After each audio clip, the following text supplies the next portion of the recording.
Good morning, students. I am Rajeshwari Patro from Kendra Vidyalaya CRPF Mokama welcomes you to the maths class. In our previous class, we have discussed about a birth certificate of a baby. The name of the baby is Binet Thomas Jacob. Okay, now we have discussed the question answers belong to this birth certificate. We know various information in this birth certificate such as the name of the baby, father's name, mother's name, place of birth, date of registration and registration number. Along with that, we can also find out that in which year the baby was born and in which district and which state he or she belongs to. Okay, we got all these informations. Now we will move towards the next. Now see, you have to collect your birth certificate and find out that when you were born, आपका जन्म कब हुआ था उसको यहाँ पर लिखना है. जैसे कि मैं for example I am taking that मेरा जन्म हुआ था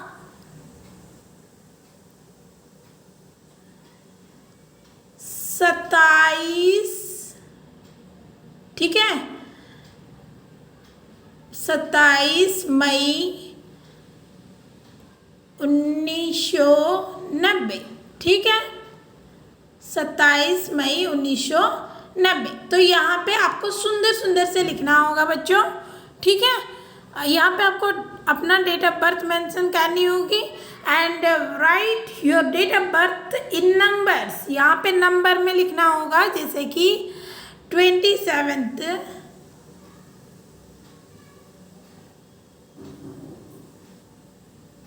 27 May 1990. Okay, now do you have a birth certificate? Ask your parents to make one for yourself. आप अपना पेरेंट्स को मांगिए अपना बर्थ सर्टिफिकेट जो है वो बोलिए कि मुझे कुछ पढ़ना है. हमारा मैथ्स के क्लास में हम लोग ये सब के बारे में जानते हैं, कृपया आप हमें अपना बर्थ सर्टिफिकेट दीजिए. जरा सावधान से उसको हैंडल करनी होगी because birth certificate is very important for your future, so you have to handle it very carefully. Okay, and you have to collect your birth certificate and write down your name. What is the name written on your birth certificate should be mentioned here.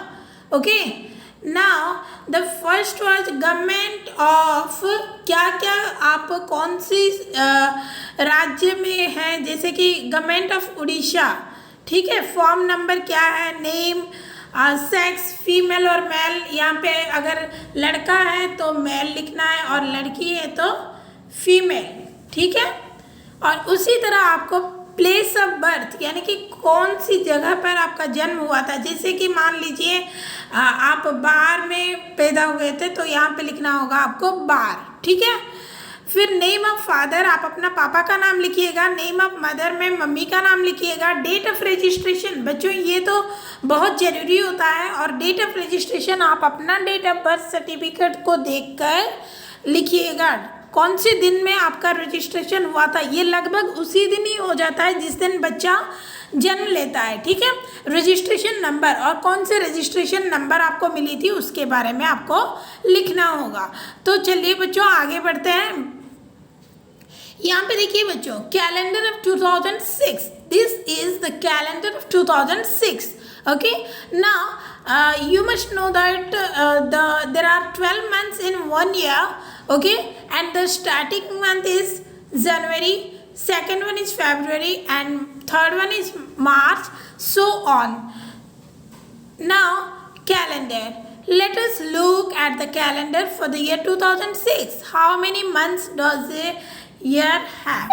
बताइए एक साल में कितने महीने होते हैं. So it is 12 months. Okay, now list the months which have 30 days. तो अभी आपको लिस्ट करनी है कितने मंथ्स ऐसे हैं जो कि 30 days वाले कितने मंथ्स हैं, ठीक है. सो चलिए अभी लिस्ट करते हैं.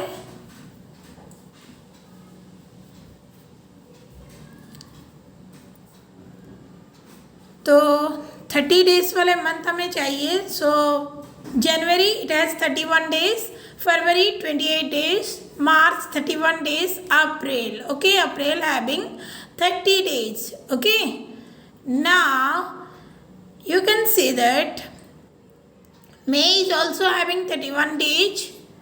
Okay, and June 30 days, July 31, August 31, September is 30 days, October 31 days, November 30 days, and December is 31 day. Okay, so how many months are there having 30 days? So it is 4 months. Okay, so you have to write down 4 here. Okay, list the months which have 30 days. So you have to write that April. Okay, April, June, September and November. Okay, सो आपको ये अपने book में सुंदर सुंदर writing में लिखना होगा. List the months which have 31 days. अभी 31 डेज वाले महीनों को हम लोग काउंट करेंगे. सो 31 डेज में जनवरी आएगा, मार्च आएगा, मई आएगा, जुलाई एंड अगस्त. बच्चों याद रखिए जुलाई एंड अगस्त भले ही ये दोनों महीने कंजुकेटिव है, ठीक है, लेकिन ये दोनों में 31 डेज होते हैं.